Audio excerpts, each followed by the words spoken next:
Hello there, I'm the student, and this week I have to talk about Europa Universalis 5 because I feel like at this moment none of the other creators and also in the forums and such, nobody really talked about the problems that I see after I watched all of the EU5 preview videos of the content creators and also playing EU5 myself for about 30 hours, I think. So yeah, I see a big problem. You probably saw that in the thumbnail already, but I'm going to show you exactly what I mean by that because it's a little deeper problem than you might think it is. The first thing I want to talk about is that the balance of the AI versus the player is really a problem in the early game. I haven't played the late game, so maybe it is better at that stage, but the early game basically has the problem that you have very low control over your entire country. Now that of course makes sense historically. You can't have that much control over your entire country in the medieval era. But the problem is that the player can very easily work around that problem by just focusing on micromanaging his capital state or capital province for that matter. So just to show you a little example of what I mean by that.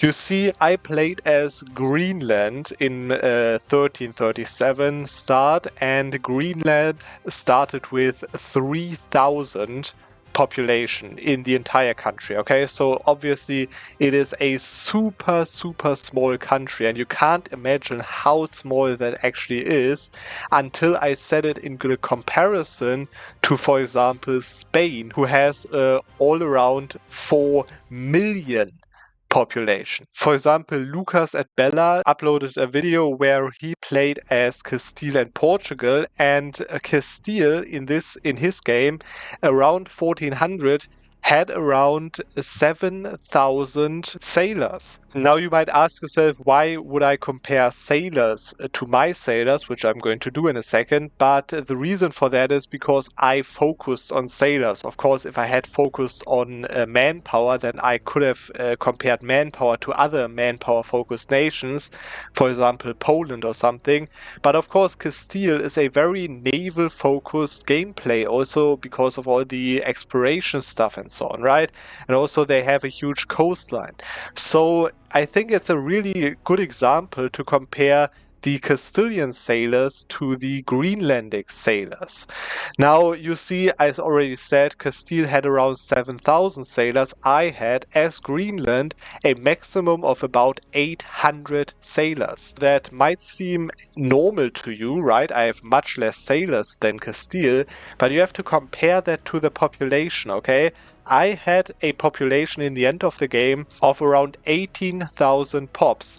Now, the Castile of Lucas had around, as I said, 4 million pops. And that, of course, means that he had 200 times, more than 200 times the population than I had. More than 200 times. But he had only 10 times more, even less than 10 times more the sailors. And this is not like a freak accident. For example, the Spanish YouTuber Trexium had also around 7,000 sailors by 1370 or something. So maybe he would have been able to get to whatever, like 9,000 sailors by 1400.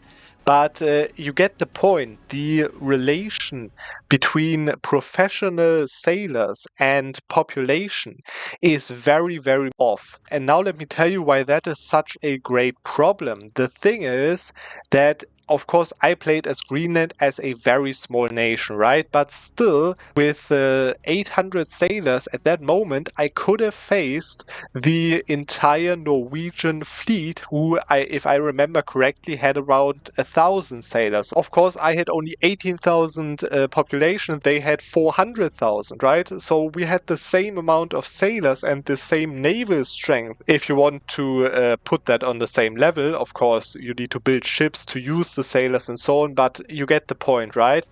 That I could basically face a nation, an AI nation, that has insane more population than I had. Now in my game, I use the sailors for exploration. I'm going to get to that in a second as well. But on top of that, you're going to see that this becomes a huge problem also if you play as a land-focused nation. So if you, for example, think about the fact that you play as an HRE miner or something, who still, most of them have way more population than Greenland has, right? Let's say you start as one of those OPMs and focus entirely on your army, so entirely on professional soldiers, drilled soldiers and manpower that will fill a professional regiment of armies. At that point, what that means is that you can probably get even more manpower and professional manpower for that matter than bigger nations such as Bohemia or even Austria or the Emperor himself, right? Of course, they have more levies than you have, but the professional armies are much, much stronger. So even if you have only 10 to 1 professional army towards levies, you can easily win that battle probably, right? So what that means is that the huge AI nations are basically phantom giants, so they look to be pretty strong, but in fact they can be easily overwhelmed with a small micromanaged capital province. That you as a player just focus on one province, it doesn't even matter, you can also play the Golden Horde and just focus on your capital province, and you will get way more out of that than a nation such as Castile, an AI nation who builds buildings like everywhere, right? Because of the control problem, that you have very high control in your capital area and very low control everywhere else. Now that out of the way, there is another problem that comes on top of that, which is that very big turning points in the history come way too early in the game. And what I mean by that is, for example, that actually the discovery of America happens to be way, way earlier, not just in my game, but also in other games such as Lucas' game, who actually discovered, as Castile, discovered the Americas in 1399. So basically 100 years earlier.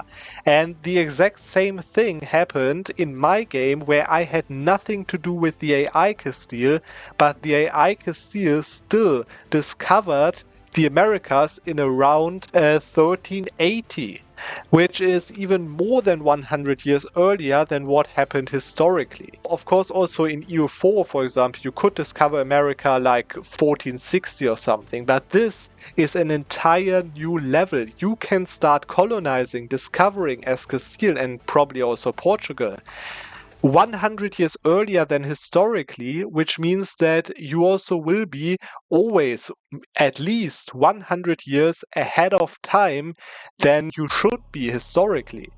And that is not only the case for the discovery of America, but also for formable countries. For example, the Playmaker formed Prussia, which is a tier 2 formable, not even a tier 1 formable, a tier 2 formable country in 1395, so before 1400.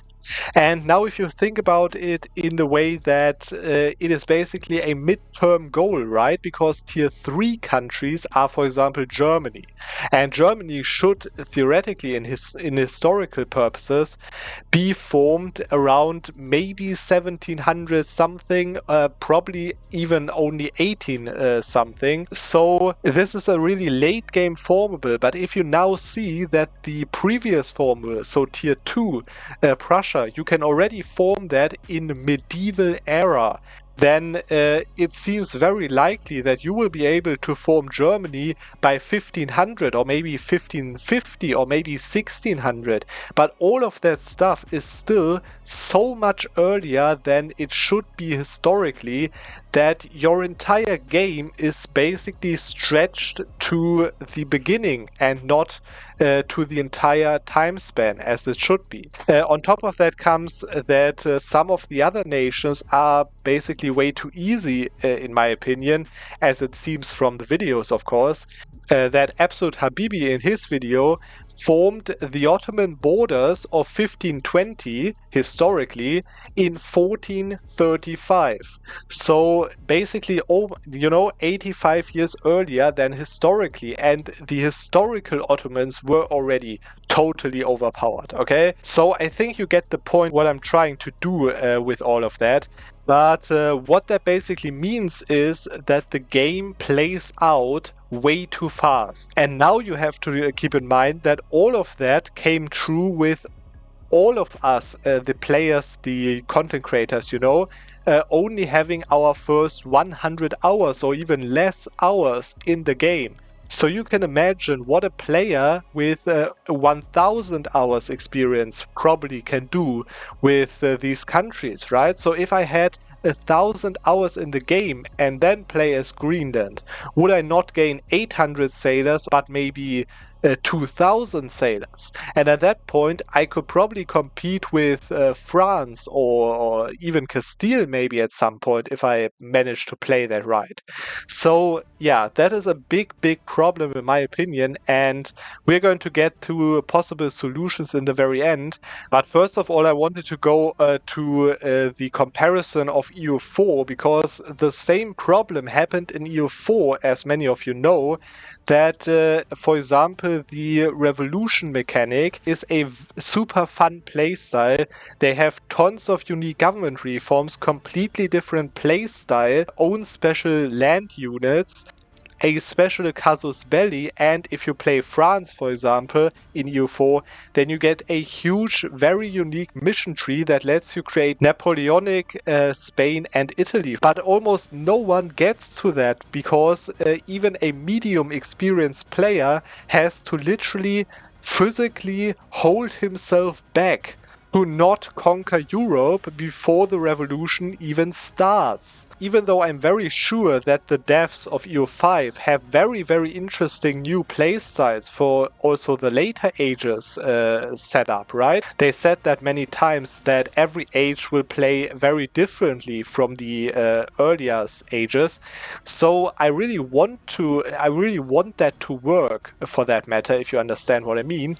But the problem is, if you reach your goal, for example, of forming Germany by 1500 or 1550, then how many of those players will actually play beyond their goal, their initial goal, as a super overpowered player-controlled country to even see the later ages? It's not just the pro players who are done by 1600, it's the average player. And with what I just showed you in, the different examples, I think that there is a real threat that this happens even by 1500 in EU5. So now that I showed you what I meant by my fears and problems with EU5, there are obviously a few possible solutions for that. I'm not a game developer, so I don't know how easy that would be to implement or to change. But in my mind, there are basically two different solutions that would help deal with that problem on whatever level of player, right? So of course you have to at some point decide if you want to balance the game for the pro players or if you want to balance the game for the average players. But I think these solutions that I'm going to tell you right now, I think they have the right impact on every player strength. So first of all, I think that insanely powerful cities should be way more politically powerful. So for example, as I said, I played as Greenland. My capital state was super strong. I had like 90% of my entire population living in that one single province, even not state, in that one single province. And this one single province gave me all of my sailors and all of my money, basically. So yeah, the thing is that if you have such a super powerful city, that is of course the problem, that you are way stronger than the AI, because the AI doesn't focus on one city, which they should. You should always focus on your capital city, because that is where you have full control, right? But if you have one city that is so super powerful in your entire country, then I think that also should have very negative impacts on your entire control that your crown, your country has over the decision making, basically. So, for example, that if you have such a very strong, powerful city that you want to declare war on another nation or something, of course, all of the soldiers and sailors would come from that one city. So I think it's very reasonable to assume that that city should definitely have a word to say in terms of whether you want to declare that war or not, right? So, for example, you could implement that by if you have such a powerful city in your country that you need to, I don't know, give them a privilege or pass a parliament issue to declare a war, for example. That seems a little annoying at first, but you have to think about the fact that it was very common in history that super powerful cities would simply not follow what the ruler said, right? So best example would be the Italian cities in antagonism to the HRE emperor, right? In history, they would just say like, yeah, you want to get money from us for your war, then give us more privileges. So I think as powerful as these insanely developed cities can be, as many problems they should bring with it, because first of all, it would be historical that such big cities make such big problems, but also it would balance that entire meta that you can just, as a player, completely focus on your capital city and just win the game. Of course, another option would be to make the AI do the same thing as the player, to focus entirely on the development of their capital city. The other thing is the AI decision making. I think the AI decision making should definitely react to the player's decisions. And what I mean by that is that, for example, if the player starts building more and more professional soldiers and barracks for the soldiers and so on, and then even sets up a huge combat navy or something, right? Then I think that the AI should definitely react to that before they get attacked.